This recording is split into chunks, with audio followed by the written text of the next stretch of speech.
Evening, everybody, and we are live on In Between Media. Make sure you subscribe to the YouTube channel here, In Between Media. Like this broadcast, we are here every Tuesday night, 8:30 Eastern Time. We have made it south of the border. Viva Mexico. We are at the Mexico Open at Vidanta. That's in the state of Jalisco, down there at Vidanta Vallarta. It's going to be fun. Defending champion Jon Rahm. Let's see if he can repeat. Let's kick that intro off.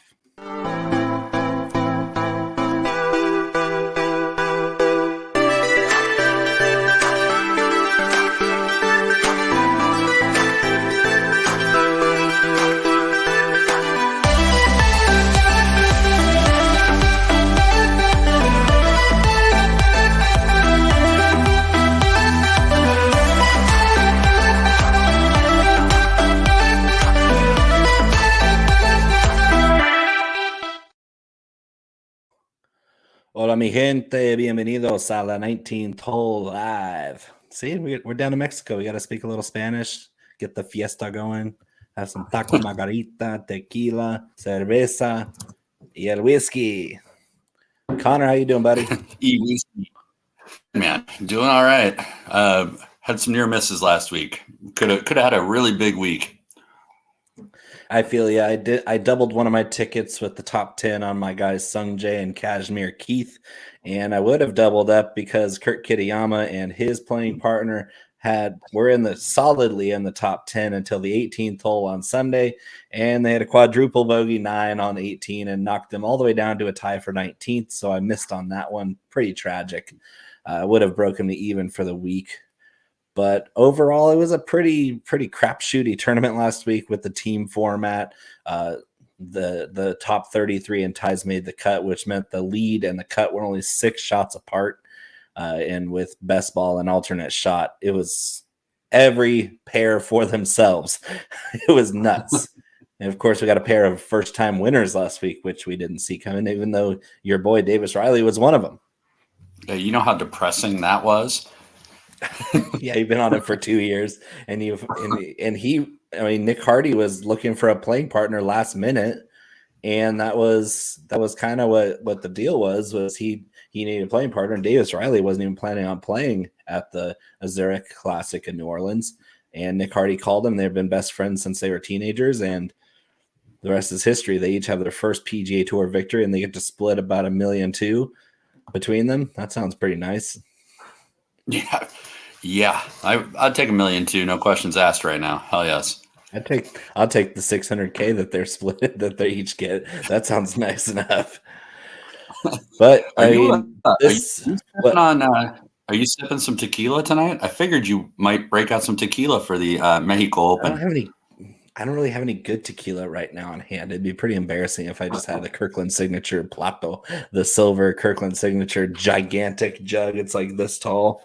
That's all I have as far as tequila right now. But I'm actually cracking a new bottle of whiskey here. It's a bourbon. I'm going to reveal it in a second. But what do you say we spin it back officially? Get the Zurich Classic out of the way. We don't want to spend too much time on that unbelievably weird tournament, because I think the Mexico Open is going to be pretty exciting.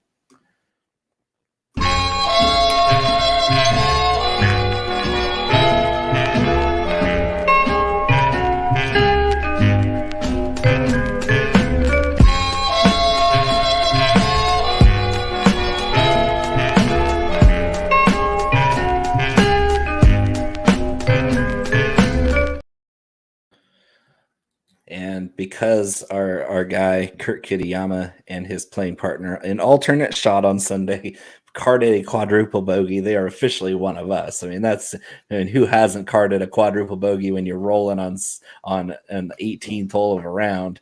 It just derails everything. I think that's really relatable when tour pros of all people, like, they're by far the best golfers in the world. Your Muni scratch golfer, even your teaching professionals, are still like 10 shots worse than the bottom of the rung PGA Tour player. And to watch them quadruple bogey alternate shot it's refreshing, isn't it? Even though it really crippled our betting power at the Zurich. Refreshing, yeah, in a way. But man, I mean, that's painful. You got two great players. Granted, it's alternate shot, but come on. I mean, Kurt, come on, man. Yeah, a nine on a par 5. I mean, how many times have I done that? Too many to count. But it wasn't anybody else's fault but my own. I think at that alternate shot tournament that I used to play with my friend in high school, I'm pretty sure we carded a quadruple bogey in alternate shot, and it was my fault, not his. I think that if I dunk one in the water and he has to take the drop and hit the next shot, that's just bad news all around. I probably would have just withdrawn. Well, if it was their last hole of the tournament, I guess you can't really do that. You just got to take your medicine. How did you do overall in New Orleans? I mean, it was kind of a weird tournament. We had some favorites that did pretty well, except for, Schauffele and the defending champions, Schauffele and Cantlay, were up there. They just didn't have enough to win it this year. But I was really disappointed with Max Homa and Colin Morikawa. You called that one right. You didn't see it, and they missed the cut, and that tanked a lot. I did really well in DFS, except for the lineups where I built around those guys. They killed those lineups for me. But the lineups where I started just below those guys, I did extremely well.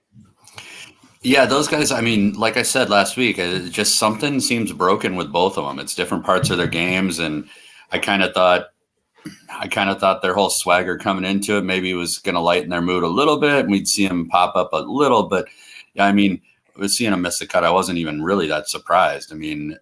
Homa continued to do what he's been struggling doing, and Morikawa really couldn't get a groove either, and he definitely wasn't compliment one another like we'd expected. No. But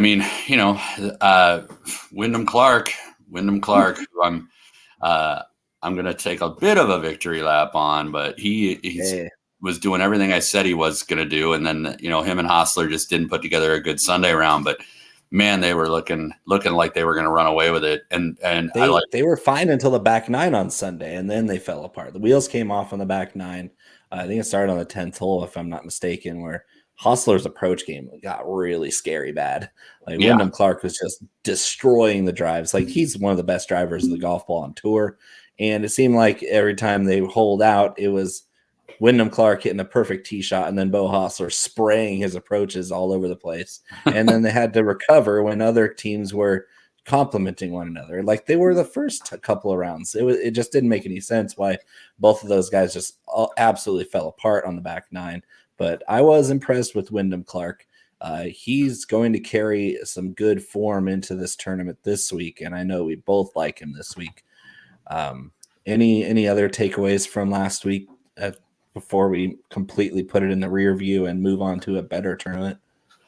I think Keith Mitchell and Kashmir Keith. Just Sungjae. what a Sungjae. What did I say? Tom Kim. Sungjae. Yeah. Just one of the coolest pairs of the week, and listening to some of their post-round interviews and stuff. They were out there having a hell of a time, and they played super well. Amazing golf. So, continue with play Mr. Keith. That's Mitchell. my victory lap. My victory lap from last week was Sungjae and Kashmir Keith. They were awesome. They were fun to watch. Although Sungjae's back really hurts. Yeah, Charlie aced it. For some reason I was rooting for Charlie, and when he aced that hole on the 17th hole of all holes, that was a brutal par 3, and he hit a perfect shot. But I was rooting for Charlie because he was paired with my guy from NorCal, Nick Watney. And those two guys have both been scuffling for years on end, and they played great that last week. So I was vibing on that pair, but I just can't get enough of how Sungjae M's back must hurt from carrying Keith Mitchell throughout Sunday, because Keith did not have it on Sunday. He was good the first 3 days, but the wheels fell off for Keith, and Sungjae did everything in his power to keep them in contention until the bitter end. They still ended up with a top 10 and cashed my ticket 2-1. So I'll take that. I'll take a little bit of cash from last week. But I think Mexico is going to be pretty exciting despite a very top-heavy field. Before we hit the Club Twirls drop, what are you drinking, Conor?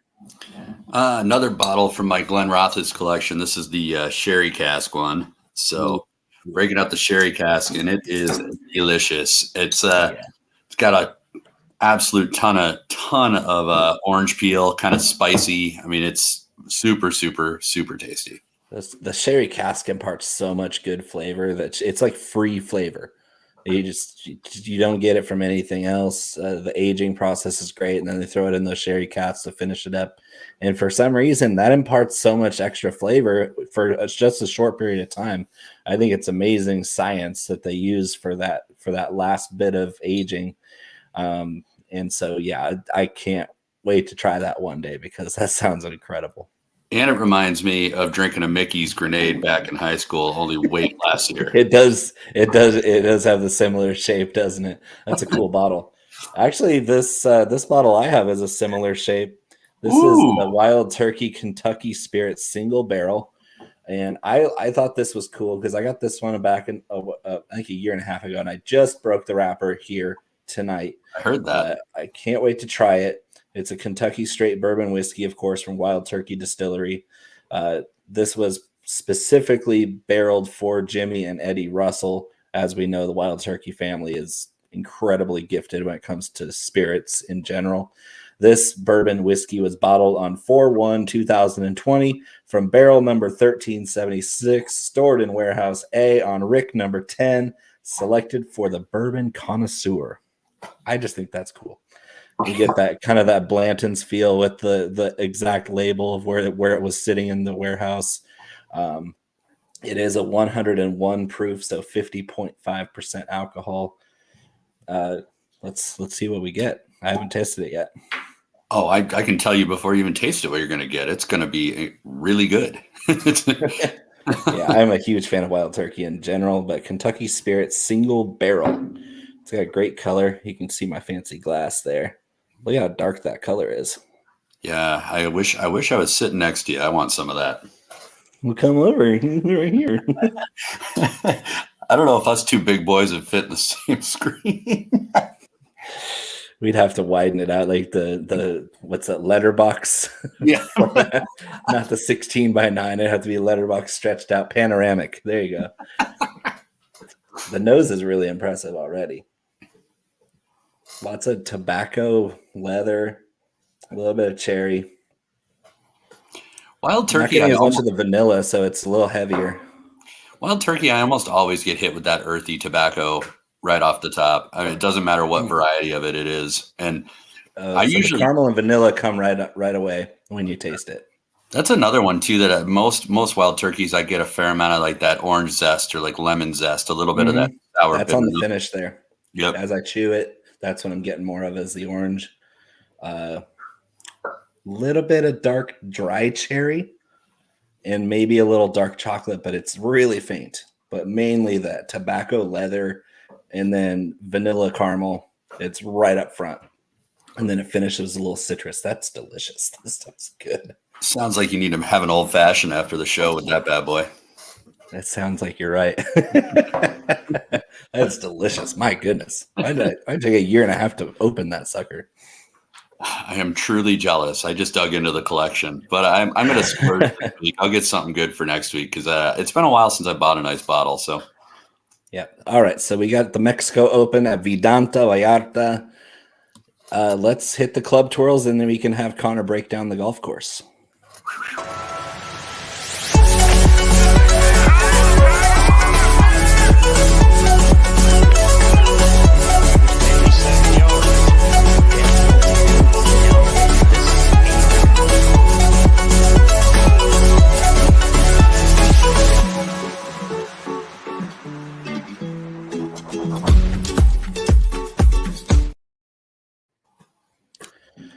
So before you get started here, I did send a message to my friend Kurt Kitayama with the link to the show. He saw the message 8 minutes ago. No response. So I wanted to invite him to this specific show because this marks the 1-year anniversary of me picking Kurt Kitayama in our show for the Mexico Open. And as we know, he finished tied for runner-up to Jon Rahm last year, one shot back. And that was what kind of put him on the radar for a lot of golf fans, because before then he wasn't a household name, and he really still isn't, even though he won the Arnold Palmer Invitational this year, and he's number 20 in the world rankings and number 5 in the FedEx Cup. he's ahead of a lot of the famous golfers in the FedEx Cup standings because of his win and his strong form this season. So we'll see if he pops in. I don't want to hold my breath because he's a busy guy. He was just playing golf with Tom Holland and Dexter Fowler. So I think Spider-Man and former Colorado Rockies center fielder Dexter Fowler, that's a pretty cool gig there to play golf with those two. Yeah, that's it could be worse. It's like I said though in the pre-show, man. Like I was actually really bummed that he's not here because like when DraftKings pricing came out, first name I scrolled looking for was Kurt. So yeah. He lines up with this course extremely well, which is why he did so well last year before he was really a household name.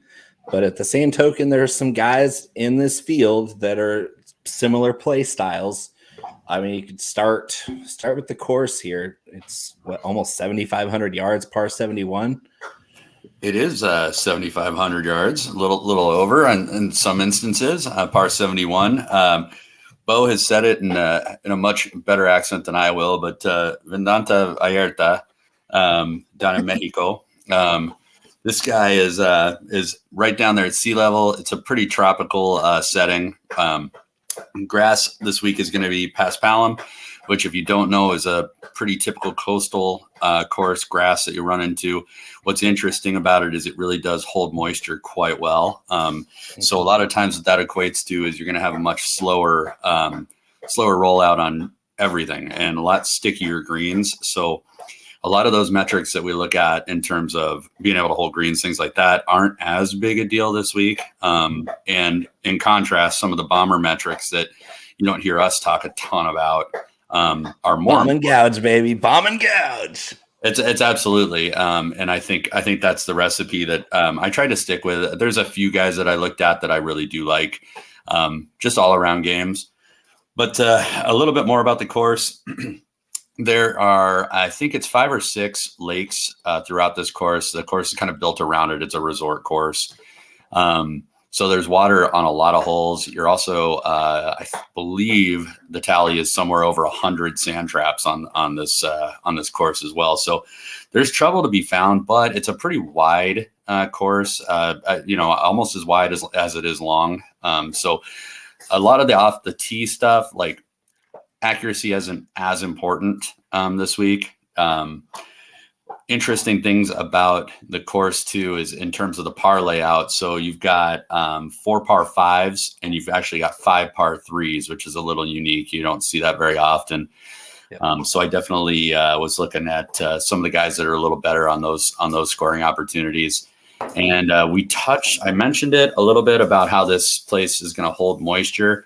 And weather's not going to be too much of a deal. So Thursday is probably going to be the day that has the most wind, if you want to call it that. It's going to be around 12 to 15 miles an hour, 80 degrees the whole time. Humidity is going to be high. So it's a vacation course, guys. Yeah, this place is not drying out. It's not gonna get too much tougher than what meets the eye. So I think this is going to be a pretty low scoring deal. It was 17 under last year with Rahm. Kurt was right there at 16.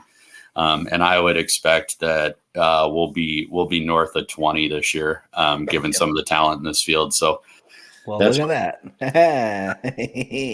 What do you got, 21? Yep. Great minds think alike. I don't think I left out anything too important about the course. It's pretty straightforward. No, I mean, I think we ran into a little bit of weather last year, which is what suppressed the scoring a little bit. But this is going to be a birdie fest. This is going to be a course where if you're not shooting 66, 67 every day, you're not going to win. The shooting par is going, especially in the first 2 days, is going to leave you on the cut line or threatening to miss the cut.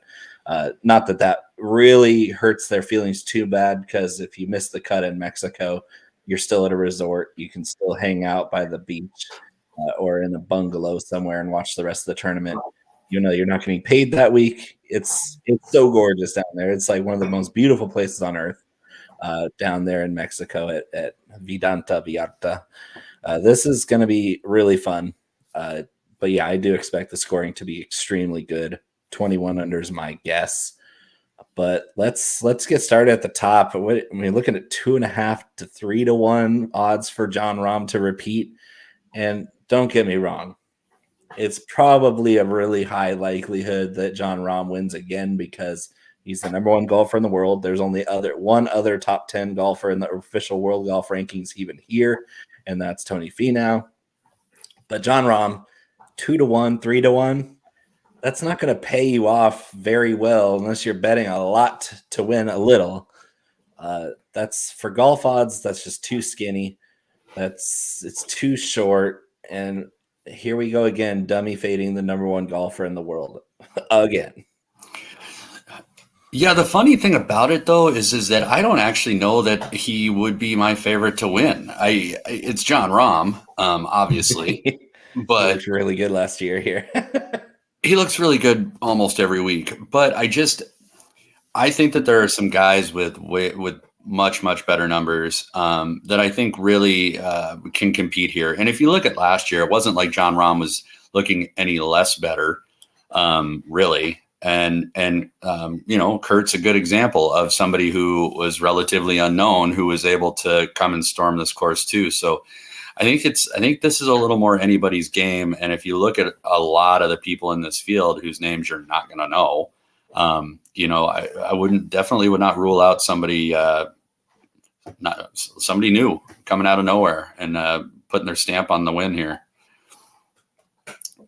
Yeah, I mean, that's kind of the way I'm going about it because the odds are so short on Rahm and Tony Finau. I mean, it's for good reason. It's a top-heavy field. You got 1 and 8, I think, in the world rankings, and then a big drop-off. And it just seems like, yeah, those guys are very likely to win, but they're not that likely to win. It's still 140-something golfers here. There's still a lot of chances for somebody down the list to prove themselves like Kurt Kitayama did last year. That's what I'm looking for, and look no further than Wyndham Clark at 16-1 on DraftKings. That lights up in the sky for me because he's a super long hitter, bomb and gouge extraordinaire, struggles on courses where accuracy is a premium, dominates courses and scores really well where you can bomb and gouge. And he played really, really well last week, despite not coming into the Zurich with a lot of good form. He looked spectacular last week, and that really bodes well for him to make a run at this. I'm not a huge Wyndham Clark fan, but this is the week where Wyndham Clark really looks good. Yeah, and I mean, I'm going to continue to debate his form going into Zurich with you because he rated out statistically really well for me, and I saw the form obviously going into Zurich. And you and I agree to disagree on that. But you want to talk about a course that sets up for Wyndham Clark. I mean, this is probably going to be the last good shot he's got at taking a win down this year. A while at least. Yeah. So, I mean, and 16-1 for a guy who is trending as hot as almost anybody, with the exception of maybe Jon Rahm. I think that's a great number on him because I truly believe that he'll be in the top 3 anyway you cut it. So I think he's right there on Sunday. Yeah. And I believe I'm doing the 16-1 outright bet, and I'm also taking him to get top 10. That seems like really good odds. I'm thinking of getting 2.5 to 1 for him to get top 10 as well. So that's really strong. Is there anybody kind of in that range that's in that Wyndham Clark betting range that you like? I mean, I'm dropping down to 30 with my next guy, but this seems like a course where a lot of these top guys in that range are the opposite style of what we're looking for. I know who you're going with your 30 because I'm a huge fan of him this week too. So I'll let you talk about him. But the one that surprisingly, based on recent form, believe it or not, and overall form, Gary Woodland actually at plus 2,200. I think it's actually a pretty solid play this week. I really like some of the form he's got, and this is a course that's going to forgive Gary for some of the off the tee issues he's had. So outside of that, I mean, his approach game has been excellent. When we get into DFS, I'll talk more about some of the opportunities, game metrics, but he's right there in the top 3 for almost all the approach and opportunity game metrics that I talk about. So I really like Gary Woodland here to have a nice possible run at winning. I mean, it'd be nice to see Gary get back towards the top of the leaderboard, and I think think he's got a pretty good shot at 2,200. Doesn't sound bad. I think so too. When I found myself looking for the best people to bet for my article, I kind of skipped over him because I felt it was a little short for him because he's playing okay this year. He's actually playing better this year than he has in years past, which is encouraging. I'm a huge Gary Woodland fan. Same. This is the kind of place where he usually does well because he hammers the golf ball. And when he's spraying it all over the place, this place isn't going to penalize an off-center drive. It's going to say, okay, now what you got on your second shot? It's not going to be too penal for him because he can hit the ball a mile, and he's got a short game to pair with it. I think it's going to come down to whether or not he can score well enough to win. And I think at 22 is a little short for my likings, but in DFS, full steam ahead on Gary Woodland. But I want to talk about Nikolai Højgaard because the 22-year-old Dane is a monster. He is going to be spectacular in years coming. This might be his coming out party because 30-1 seems kind of short for a 22-year-old PGA Tour rookie, but you watch this guy play. He's made all 9 cuts this season between the DP World Tour and the PGA Tour. He's got 4 top 10s out of those 9 starts this season. He got second at Punta Cana just a couple weeks ago. This guy hits the absolute shit out of the ball. 324-yard driving average is ridiculous. Average drive 324. This guy's going to be hitting missiles all over this damn golf course, and I can't wait to see it because not only can he hit the ball a mile, he's got a pretty good all-around game, and I can't think of a better fit than say a guy who's too young to understand what pressure is like. Like if you stick this kid next to Rahm on Sunday, he's not going to blink because he hasn't been in the game long enough to feel that pressure. So there's that sweet spot where it's like, hey man, he doesn't know any better. He's got nothing to lose, and I think he can pull it off. Yeah, I'm definitely with you. And some interesting, I mean, to your point, well-rounded game. He averages around 28 putts around. He hits 70% of greens in regulation. He has that massive drive you talked about. And if you look at the last 9 starts, the primary place that he lost strokes was off the tee. Well, I think that's mitigated here. He can just blast that 330-yard drive and watch him flip a wedge in. So, it's pretty. He reminds me a lot of Dustin Johnson for some reason. Well, I think Dustin Johnson, especially, a few years back, was that, right? He was hitting it farther than anybody else, and you get him in that, very short iron range, and he's just throwing darts at every pin. And, I never particularly thought Dustin Johnson was like a world-class like putter or even around the green guy, but he didn't really have to be because it was pretty rare outside of 10. When DJ won the Masters, he made enough putts because he was just taking advantage of the course. And I think that's what Højgaard can do here. Nikolai Højgaard, his twin brother, is on tour too. But Nikolai is by far the superior player at this point in his career. By far. I just think it's crazy that he's only 22. Yeah, I'm with you. I think this kid's going to be a big, big star here in the not too distant future. So I'm with you. I want to be early on him.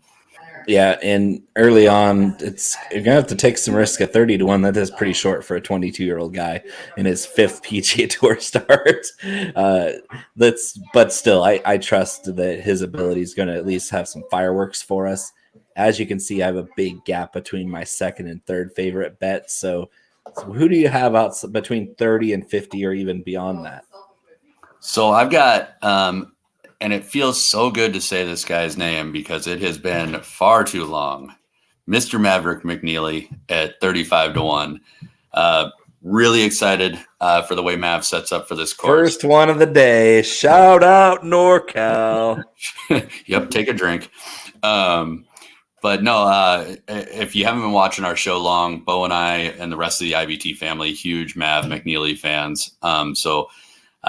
You get Mav anywhere coastal, where you can kind of have some less than treacherous off the tee and focus more on approach. I'm all in on Mav. Mav's a good play this week at 35-1. I think that's probably actually a really good value considering the rest of the guys in that range. So Yeah, Well, Mav's a native of the Monterey area, so I'm sure he was playing Pebble Beach as a kid. Poor guy. But yeah, I agree. He's got the game to really take advantage of this type of course, and he's an amazing putter. So I mean, it does help if you're on the greens here. You're going to be able to score if you're making birdie putts. And where he popped for me was in birdie or better percentage. And that's a big, heavy metric this week because if you're converting scoring chances here, that's how you win. does it in bunches. Mm-hmm. Yeah, no, it's good to finally be able to call out Mav. And I don't think we've thrown any love to Mav at all this year. So Well, he hasn't earned it yet. So here we go. Let's go, Mav. We need you this time. And then the last guy I'm going to talk about is way deeper than the two more you have on the boards. If you want to run through yours. So I'm actually going to go 80-1 with one of your guys, Eric Cole. Eric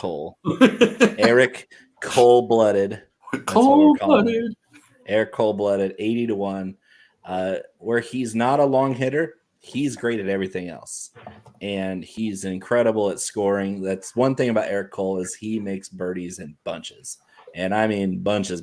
This guy scores like crazy. And he's not going to have to hit and do anything different with his drives. That's where he struggled this year is off the tee. Again, it's going to be forgiving. He's not a short hitter. He averages 296, which is kind of the middle of the pack. That seems to be around tour average in the mid 290s. So if he can put it somewhere in play, not in the ocean or in a lake, then Eric Cole's going to make a lot of birdies. And 80-1 for me was one of the best lines I found. And that's a super nice number for a guy as talented as Eric Cole. You've been touting him all season. I've sprinkled him in here and there because I do like his talent. He's becoming one of my guys along with he's been one of your guys for a year now. So Eric Cole, 80-1. And then, of course, my guy. And I think he's going to grow on you eventually here, Akshay Bhatia. This is the kind of tournament where Akshay Bhatia, he looks real good. Because if Finau and Rahm kind of stumble a little bit where they're not quite as sharp, it's going to be one of those up-and-coming young guys like Hogard or Eric Cole or Akshay Bhatia who are going to be looking at their first PGA Tour wins. Yeah, to be honest, I'm probably, and you're right, I'm not as big of a Bhatia fan as you are. I probably like Cole better there. But Bhatia, the biggest issue really with him is that he just cannot put together 4 rounds of golf. Like he finds his stride and then he loses it. I don't know if he sleeps weird, if he needs to be like Louis Oosthuizen and travel with a special pillow. I don't know what the story is. Like, but like, yeah, he can't put it together. He just needs to keep his clothes on. Was it the Honda Classic? He had stripped down like 3 times, and because he hit it in the mud, and he had a playable lie in a hazard, and he just stripped down so he wouldn't get mud all over his clothes. Yeah, that could happen in Mexico too. If I had shots gained playing out of the mud or SoftBank, Bhatia's got to be leading. He's number one. Yeah, he's got to be leading the PGA. But for real, joking aside about Akshay, I think that's a really good number on him when you start talking about young guns and relatively newer unknown people. I mean, he falls right into that category. So I think it's a good number on him. My preference there would just be Cole. I think he's just more consistent. Yeah. Well, and he's getting 10-1 less for Eric Cole than Akshay. Akshay is 90-1. What I found with Akshay was he's number one in this field in 2 categories, and they're pretty important ones: proximity on approach and par 4 scoring, which there's not as many par 4s on this as others. However, if you're number one in anything in the field, it's a good thing. If you're number one in 2 very important things, that's a really good thing. I really like Akshay approach game on this course, and I like that he's getting close enough to the hole where he's scoring when he's on. And like you said, he hasn't put it together for 4 days yet this season, maybe except for in Punta Cana where he got tied for second. That's really what we're looking for, is for him to put together 4 good rounds and not completely implode in one of his rounds that it pretty much dooms him, because the reason he didn't win in Puerto Rico or Punta Cana is because he had one round where it was like, oh, I shot even today, and everybody else shot 67. And that can kill you at a place like this where everybody's going to be making birdies. Yep, and that's I mean, not to beat the dead horse, but I mean, it wouldn't surprise me if he had 3 rounds of 66 followed by one of like 72. You know what I mean? It just wouldn't surprise me, but it also would not surprise me if he came out here and won the tournament either. He's got a game that I think is going to be volatile. Come on, baby, I need it, Akshay. Come on, my lefty guy, one of my favorite lefties. You know how I feel about lefties. I mean, there's a few of them out there. There's quite a few. There's more than there were when we were growing up. It's true. I happen to play with one every Sunday, so. Oh yeah, when we play together, it's going to be another time. That's right.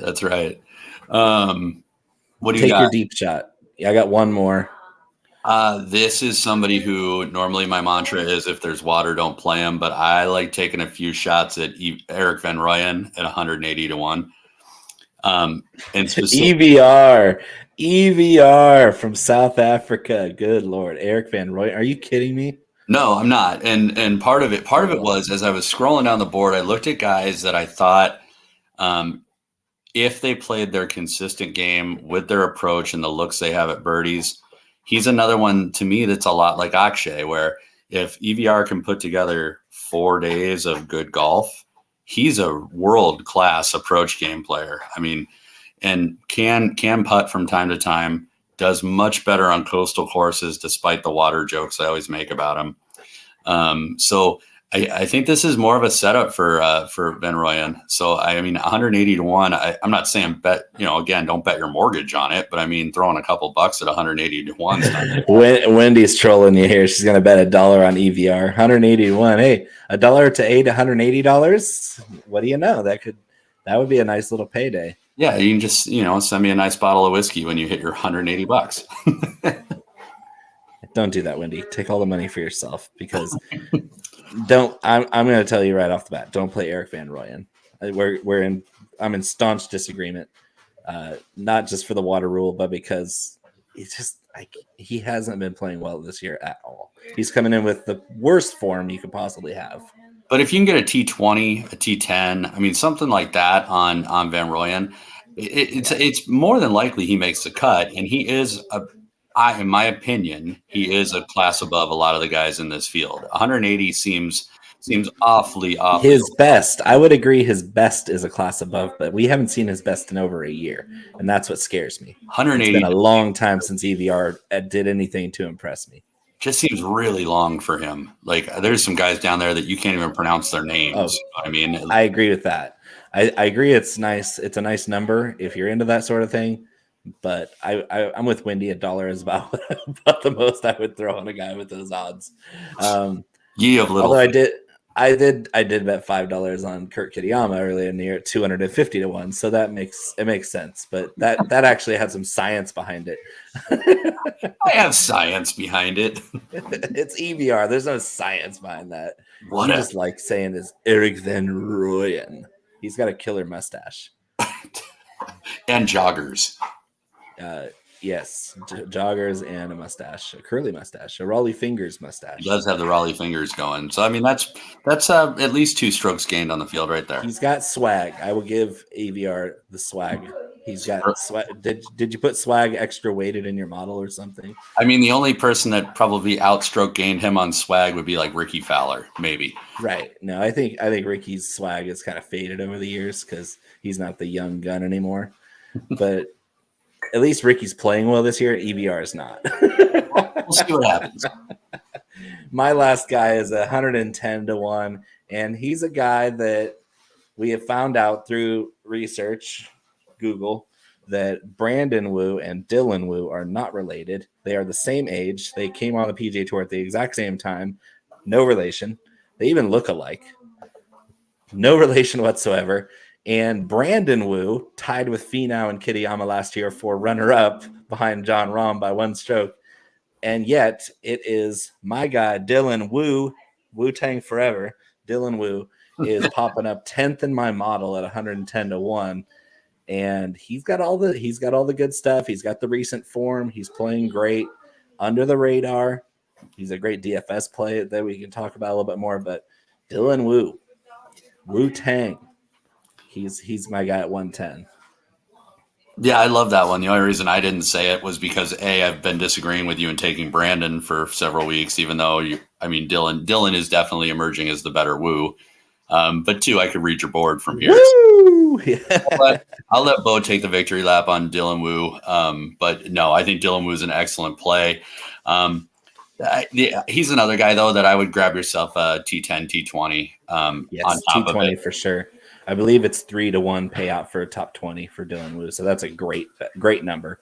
And I put that in my article. It's like you can throw a 110-1 dart out there for a couple bucks, but where you want to make the real money is on the sure thing, which I think it's a pretty locked in bet that somebody playing as well as Dylan Woo will make a top 20 finish here and pay you out 3-1. That's paying you out more than if Jon Rahm wins.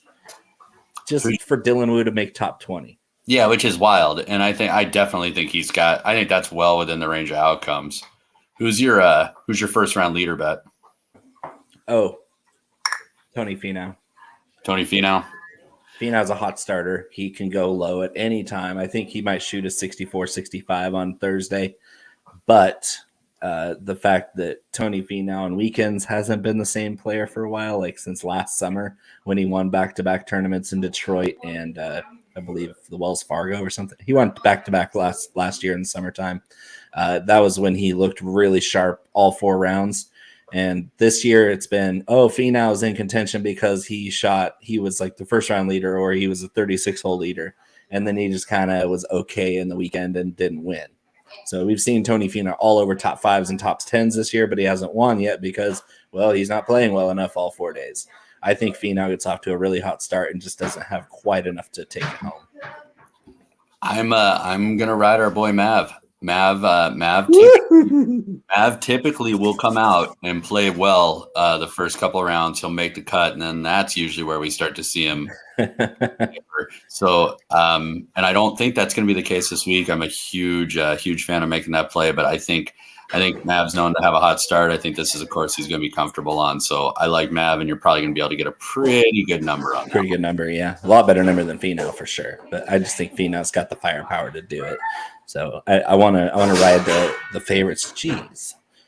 Let's move on to the DFS portion. Let's not slam trunks like Conor did last week. I got my winning streak back up and running. Just destroyed you last week in the team event. Zurich Classic was a classic for me. Wasn't even close, Conor. I beat you by like 90. I only had 4 guys playing through the weekend, man. Yeah, not good. Not good, Bob. The club is well. This would be a wrestling slam.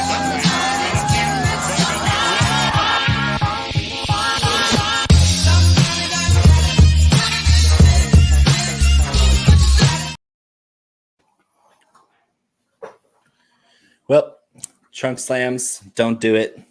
You want more than 4 guys playing on the weekend, unlike Conor last week. Conor, that was pretty pathetic. You can do better than that. You have done better than that. That was one lineup. I did do better than that. But I do want to, speaking of doing better than that, I did want to give a shout out. We had one of our listeners who tunes in every week, Tim, who's a good friend of mine, had his first kind of big takedown in the Nice. Yeah, he's learning the ropes and never did DFS golf before watching our show. But now this won't sound as big as it is, but in the big 25-cent jukebox, he took down 53rd place and walked away with a cool $24. So for a guy that's 4-1 or 48-1 payout, so 4,800. Big. That's championships right there. That's a shout out. The only thing separating him from the top last week was he had Wyndham Clark up top, and if Clark and Hostler had pulled down the win for the tournament, you would have had a much closer to a top 10. An anonymous hate letter sent from Tim to Bo Hostler for spraying all his approach shots on Sunday. But it does go to show you, if you're learning, there's tournaments out there that you can log into and throw a bunch of lineups into. And really make a nice. I bet you Tim did what we asked him to and mixed up our two strategies, because that seems to work better than our individual strategies. Every week he gives me shit about it. He's like, well, I played some of yours and some of Bo's. Neither one of you is always right. That's true. And sometimes we are, and then we take really big victory laps. But yeah, if anybody watching our show ever has any good hits off anything that we've said, just let us know, because that's that's what we're here for, to help people out. We want to give you all the airtime, because that's awesome. It's a good feeling for us, because it means that we are having fun and you're having fun winning money off of just watching the show. 1 hour a week is all it takes, guys. He's probably gonna be mad at me. He goes, I'm not playing real money. I'm like, dude, you're learning. That's a huge hit on a quarter. 48-1 payout. Just imagine.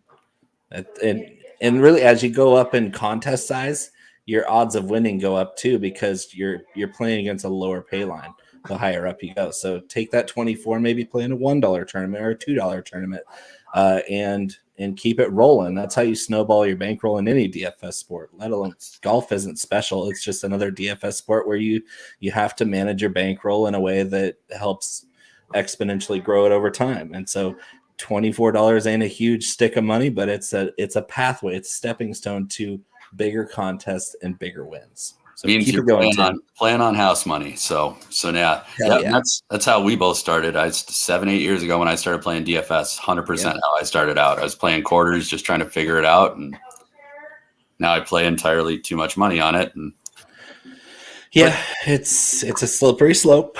1-800 gambler. So is there any validity to playing a lineup starting with Finau and Rahm? Because we have a lot of good value plays here, going really expensive and eating up the leverage through the fact that you're going to have 4 players that are going to be super low ownership, with the top 2 guys here scoring a lot of fantasy points. I, for one, am not going to play either of them. Excellent. That would be the only other option. I'm either playing both, and I'm playing the rest of my player pool alongside them, or I'm going to have a bunch of my player pool excluding them. And you can't blind fade Jon Rahm. Now, I will tell you 100%, we have a rule on this show that applies to me only. I do not play Tony Finau. So I will not play him this week. You're not doing it? I am not going to play Tony That's Finau. my first round leader, you clown. I will not break my rule. And maybe by me not breaking my rule, you'll hit on him. But no, I do not play Tony Finau. And for a lot of reasons, but Tony Finau does not win that often. I can't say he doesn't win at all, since he's won now, but yeah. And the other thing too with Tony Finau is he's 29.9% projected rostership. And I'm sorry, like 90% of the time, Tony Finau will give you a T20. Like it's not worth it. You're right. At 30%, that's quite high. And that means that you're not getting any leverage from playing him in a lineup unless it's in a head-to-head or a single entry tournament. And even then, it's still you're basically neutral unless he wins. If you're anything less than neutral, you're losing with Tony Finau in your lineup. That's not good. That's the opposite of what we're trying to do in DFS. We're trying to be different and the highest score at the same time. That's how you win a DFS. You have to be both. You have to be different and you have to be the best. That way you win and you're not splitting with any of your friends in the contest. And what's interesting with this week is I think people maybe don't look at the historical data as much as Bo and I do, and maybe are a little less excited to play people they haven't heard of. But all of the rostership is congregated at the top. So I mean, it's Tony Finau, Jon Rahm, Wyndham Clark, Gary Woodland, Patrick Rogers of all people is at a 19% click. Easy fade there. Yeah, exactly. So I guess to not belabor it, at the top, my first play at the top again is Hogard. It's going to be Hogard. Yeah, baby. And Hogard and a lot of stat modeling isn't going to pop, so you actually have to do some research. Yeah, he's off the reservation for stats because he's played 5 of his 9 tournaments on the DP World Tour. So most of your metrics are going to be not enough data. So he's going to be all zeroed out at the very bottom of the spectrum. So you got to go digging. And I went digging and found that this guy's really good. And he hits the ball a really long way, like we've already talked about. Yeah. So I love 9,500 is spectacular because him being that expensive is actually a good thing. Yeah, I think it is. I think the only thing might be when more public people or amateur people, not that we aren't all amateurs, get involved, is his fantasy points per game on DK looks 83.6. pretty massive compared to the people around him. So I think we'll have some people clicking him. That's, And I mean, that's same realm as Tony Finau for 1,200 less. Yeah, that could change really quickly in the next 48 hours, but let's hold out hope that he doesn't get too much chalk. Mav McNeely, 9,400, 6.4 projected rostership. Hey, so Mav. I don't know. It's one of those things where like Mav has an uncanny ability to make me look really silly every time I get on this much of a Mav kick. But yeah. when all signs are pointing to play him, course sets up well, rostership is low, price is really good for the value proposition at 9,400. So Hogard and Mav McNeely are probably my two big plays in the nines. Love it. So I don't know. There's two guys here that pop in my model in the nines. Taylor Pendrith, the Canadian, Ben On, the Korean. They're both playing really well this year. Ben On is a longer hitter. Off the tee game is very strong. Which one do you prefer here? Neither? Ben On, maybe. It's scary, isn't it? Yeah, it is. 9,100 for a guy that we normally pay mid sevens for. He's a 7,700 guy. I get the field strength, but man, I just feel. And I get how he lines up with the course too, but like he pops on my metric like number 6, and I just can't do it. Pendrith is more consistent. That's where I'll gravitate. Not only is Pendrith. Well, it's funny. It's hard to do the metrics to justify that statement because over the last 36 playable measurable rounds, like Ben On pops super high for me too.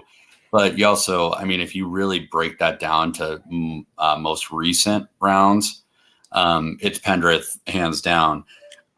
The problem that I have kind of with both of them is they run so hot and cold, and they both suck from 200 plus yards. So the par threes, the par fives, I don't see a whole lot of value. Yeah. They also don't score very many fantasy points, either one of them.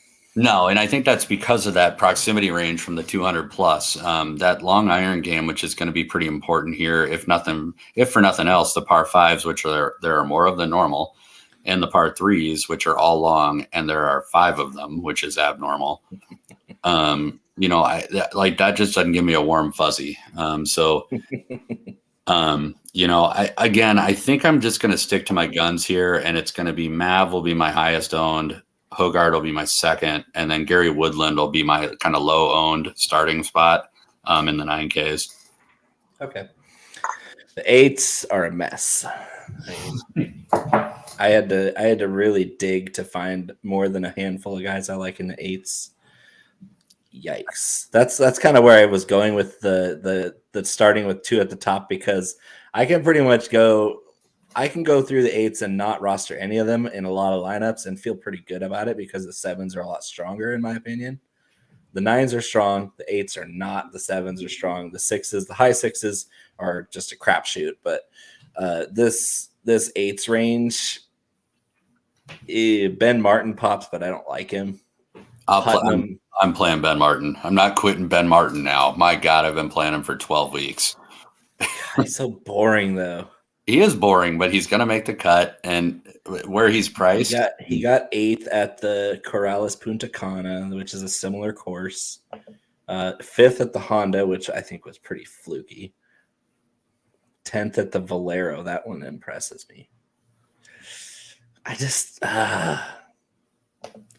think you're focused on all the wrong details here. Yeah, he's boring, but man, he plays well, and he hasn't really let us down. I think Ben Martin's an excellent play at 8,600, and believe this or not, because this is how not boring his gameplay is, he's number 4 in this field for DK points scored over the last 36 rounds. All right, I'll play Ben Martin. he's getting added because trust the numbers. He's up high in my metrics, obviously.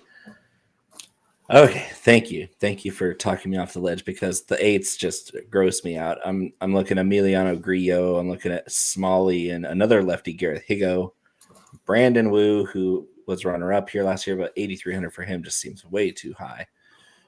Wallace, Hubbard, Shelton, Defoe ranked super high here. Are you in on MJ Defoe? I like that he's a South African guy. I mean, I like. You like the EVR and I pity Defoe. Yeah, that's the thing. It's the same type of volatile golf, though. Defoe, if you look at historical data over the last couple of years and what he does on the World Tour and what he does on some of the select events that he has chosen to play on the PGA Tour, like he pops every now and then. Not dissimilar from EVR. Every now and then you look up and you're like, what? How is Van Rooyen in 5th? And it's the same type of golf. I think this is a course that is a little more forgiving than a lot. So I just like Jaeger bomb pops for me. Power in that shit. I think Jaeger might be chalky though. He is going to be chalky. I was just trying to pull that because I knew where you were going. Jaeger models extremely well here, but I think he's going to pop up in a lot of expert models. Like Fantasy National is going to be loving Jaeger at 8,200. 17% on Fantasy National right now. God, why can't we have nice things? I want to play Jaeger, and that's way too much chalk. Well, I don't think it is though, because I think what the ownership is showing you is that people are starting up top, which is why Jaeger is a logical next in. Right? If I start with Rahm, I better be picking somebody who is rating out well, which Jaeger does. But I think down here where you can get some edge is, Dylan Wu is in here. He's going to be popular. Or I'm sorry, I dropped to the 7s. That's Matt okay. Wallace. Yeah, I'm headed that way anyway. Well, I was going to throw a couple out there, or just one more actually. I'm sorry, Matt Wallace at 8,100. Matt Wallace is 14th in this field on approach. He's number 7 in this field for par 5 scoring. He's number 16 in the field for birdies or better gained, and he's in the top 25 for opportunities gained. So he's sticking these approach shots close, and he's not going to be as popular. So 8,100 might be a nice pivot down from Jaeger if you're going a balance build where you have a little more consistent chalk throughout your lineup.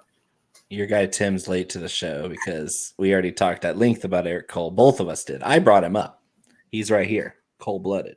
And cold-blooded. Tim's going to have to run it back and listen to me talk about what a nice hit he had in his jukebox on Sunday. Yes, sir. All right, so I want to get into the 7s because I do like the 7s quite a bit more. Will Gordon, big pop in my metric. Luke List, hell no.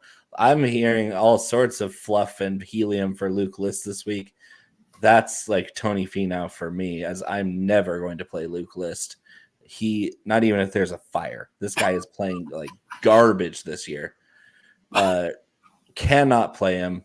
He's a long hitter, great ball striker. He's just not playing well this year. 8 out of 16 cuts, no top 10s, 48 fantasy points a week. This would be his tournament if he was playing well at all, like even a fraction of his normal self.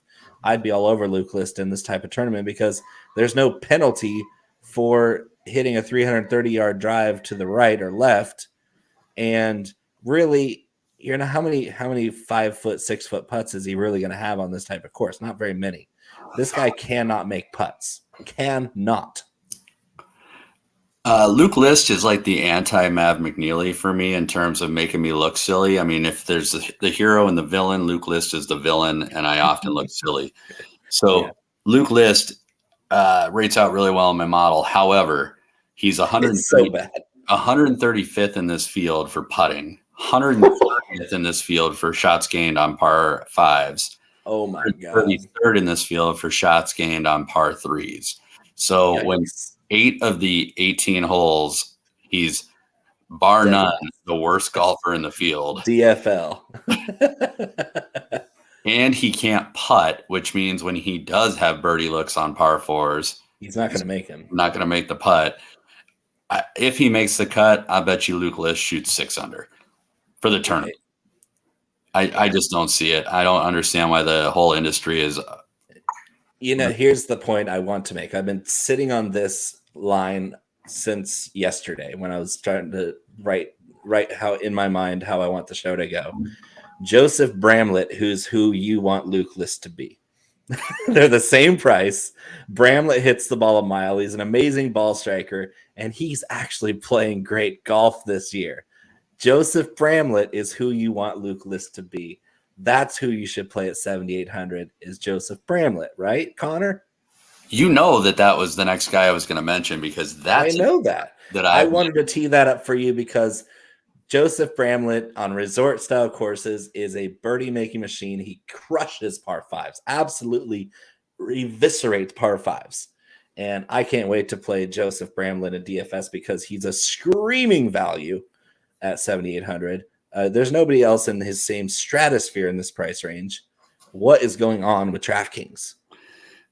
The funny thing about Joseph Bramlett is he's not sexy, right? Like nobody in our world. Fantasy points a week, and everybody in this range is 42 to 52. Sure, but nobody talks about him, right? Like the only people that have talked about Joseph Bramlett this year are you and I, and even I even had to convince you when I first brought him up several weeks ago. I didn't like the fit a couple of weeks ago. But to your point, yeah, Joseph Bramlett is equally shitty at putting. He's 118th in this field. However, he's 12 better. However, he's number 8 in my overall model, and he rates out incredibly well in every other metric that I look at. Fourth in mine. So play Joseph Bramlett at $7,800. Please do not buy the hype if you listen to a different show. Please do not play Luke List. I apologize in advance if he makes me look silly, but 9 times out of 10, you're going to thank me for not following the chalk this week. Please tell me that Eric Cole at 7,500 is not going to be chalky. I think you're going to tell me he's going to be chalky. Because that's such a studly price. He's only projected to be 7%, and I mean, I like that. And Dylan Wu, same price. Dylan Wu is a little rougher at 10%. That's not bad though. I like Dylan Wu a lot. I will say that surprisingly, Bramlett, just one more point on him, is around 10%, which is actually a little higher than I thought it was going to be. But again, my database for ownership is based on like industry people, pretty sharp people. So the general population is going to kind of shotgun blast this portion of the field and spread it out a little bit more as we get closer to lock on Thursday morning. So anything right now that's trending under 15% is still a green light for me because it's not going to go up from here. It's more likely just going to even out as more shows get published on YouTube and published on their various websites. We're each going to have a bunch of different guys in this range, and I have a feeling that Bramlett's kind of get lost in the weeds because we're the only 2 guys that really love Joseph Bramlett this year, and especially this week. And Eric Cole for sure. Eric Cole. Tell me more about Eric Cole since Tim is late to the show. Eric Cole. Maybe we should just snip the last 12 weeks of shows, and we can just do a compilation of us talking about Eric Cole.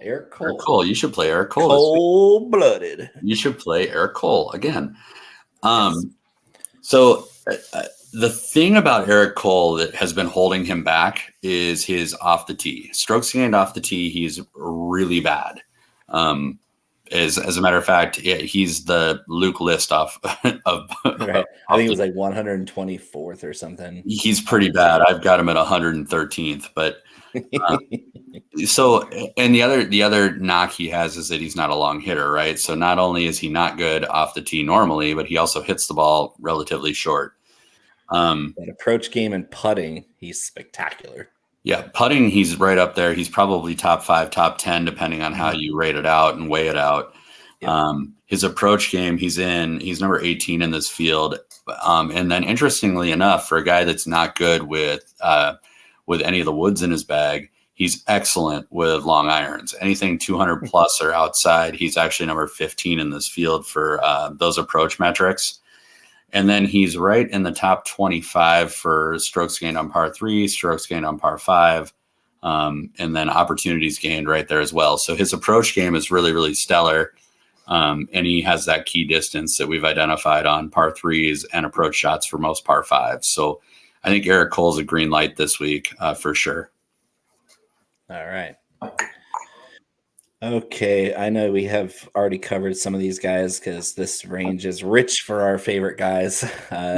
Akshay Bhatia is one of my guys at 7,400. He's scoring a lot of fantasy points, 66.3. I don't think he'll be too chalky because the last few times we've seen him, he wasn't exactly sharp. But 3 top 10s this year, 8 out of 12 cuts, scores a lot of points because he makes a lot of birdies. The problem is in tougher tournaments with stronger fields, he makes a lot of doubles at the same time.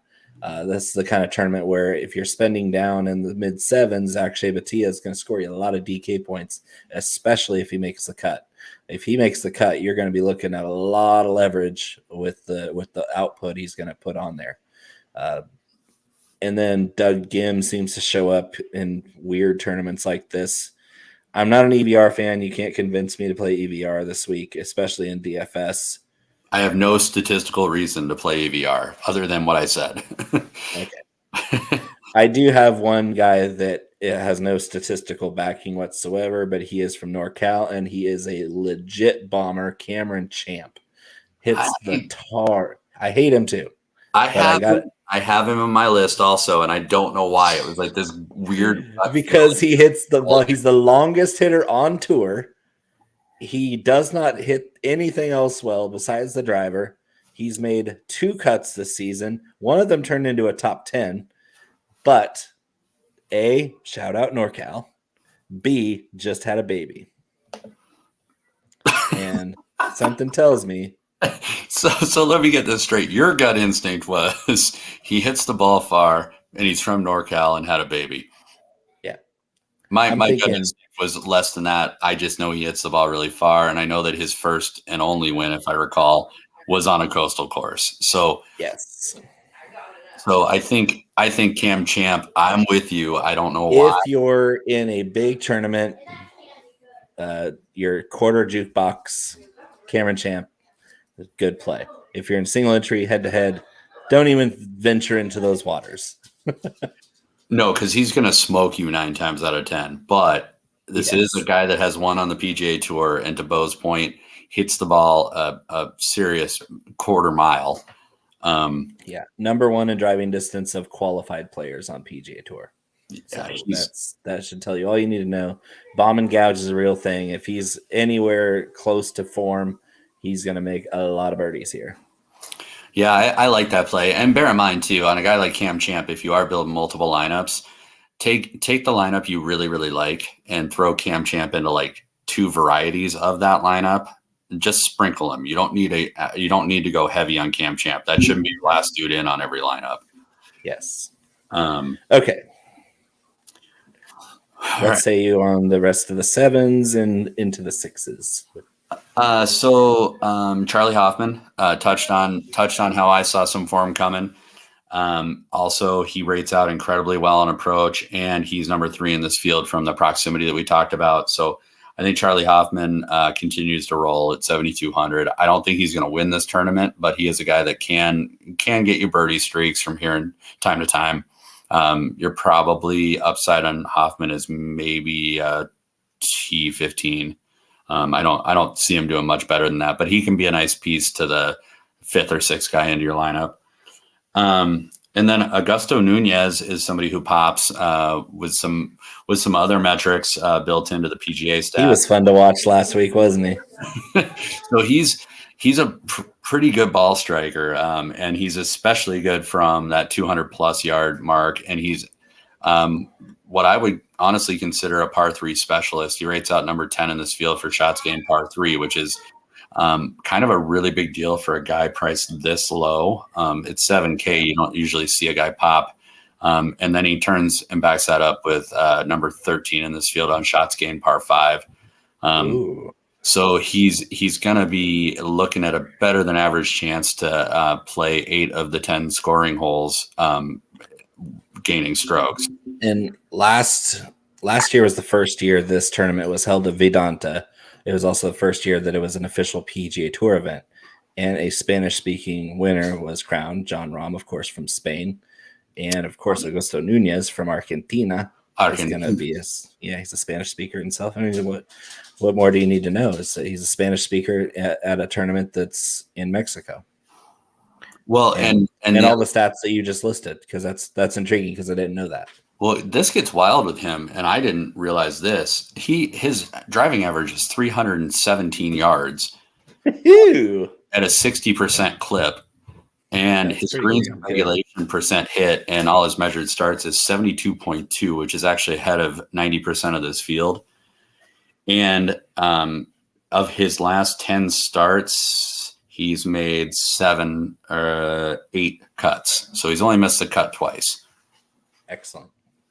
So he's an up and comer for sure. I had a lot of fun when he what was it, him that chipped in on Sunday last week and had the club throw celebration and was hopping around, and that was really cool. And I got to see him do that, and the name popped up, and I was like, oh, let's see what he's got. And I'm thankful for those stats because that makes me want to add him to my player pool, because those are some really important stats that he's not going to pop up in because he's not going to qualify anywhere that you see.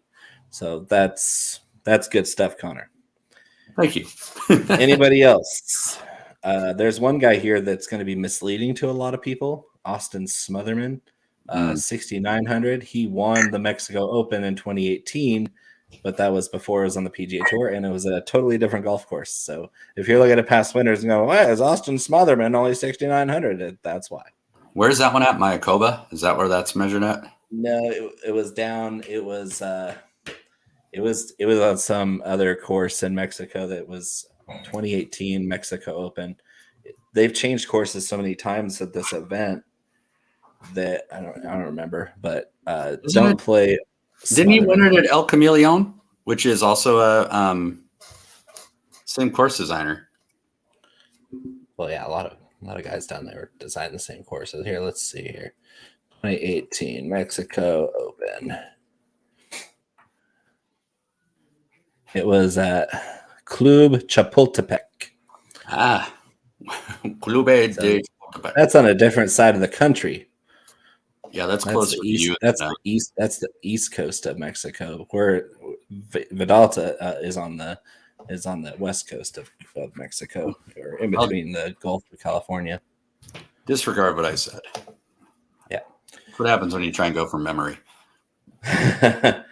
All right. Anybody down here in the sixes that you like enough to play in a DFS lineup? I have 4 if you don't take my advice and fade the top and you find yourself down here. Rattle them off quickly because we're at an hour and 13 minutes in. This is not going to be the best advice when we're down this far. You should have listened to us before when we said don't play too heavy at the top so you don't have to be down here scraping the algae off the bottom of the ocean floor. I have 4 that are reasonable, and I'll rattle them quickly. Ryan Gerard, $6,900. Rates we talked about him last week, and he missed the cut. Yep, but I don't think it was because of him. And I do think same things apply. Approach game's excellent. Opportunities are excellent. Wasn't he the one playing with McGreevy, and that was why I didn't play him? Yes, yeah. And you were McGreevy looked terrible. Callum Tarrant, if Seth comes back in. 30. No. Callum Tarrant, 6,800. Excellent. Nice. And hey, he's number 15 in the field for driving distance, so he can bomb the ball. 8th in the field for shots gained par 3. And his approach game is 26 overall. Brent Grant is another name that you're probably not familiar with. Number 10 in this field in driving distance. Number 3 in strokes gained off the tee, which those two things don't normally marry quite well. And then he's number 6 in this field for birdies or better gained. And he's at $6,800. And then Trevor Cohn is somebody who I've spoken about before on this show. Number 5 in this field for driving distance. Number 15 in this field for strokes gained off the tee. And then he is in the top 30 for the 200 plus yard proximity and strokes gained par 3, and he is at 6,400. So it's down there. if you need playable guys that are way down in the sixes, those are options. I'm not saying they're good options, but they're options. Cone. All right. You heard it here. We went through a lot of golfers for the Mexico Open at Vidanta. It's a fun event. I don't know if it matters at all from the betting side when Jon Rahm wins this damn thing again. Right. However, if he doesn't, we're probably going to be the ones that help you out. So tune in next week. We get into another more traditional tour stop next week with the Wells Fargo. Am I right? I think it is Wells Fargo next week. Yep. Can't wait. Quail Hollow. Let's join back here 8:30 Eastern next Tuesday night on In Between Media. Make sure you subscribe to the page, like this video, subscribe to alerts so you can get alerted. Your phone will buzz when we go off live again. Also, I'll have a quick column coming out later this week on my early leans for the PGA Championship. So check out the old Twitter and get some early advice. Tweet. All right, let's get the drop going. Thanks for joining us, everyone. It's been awesome.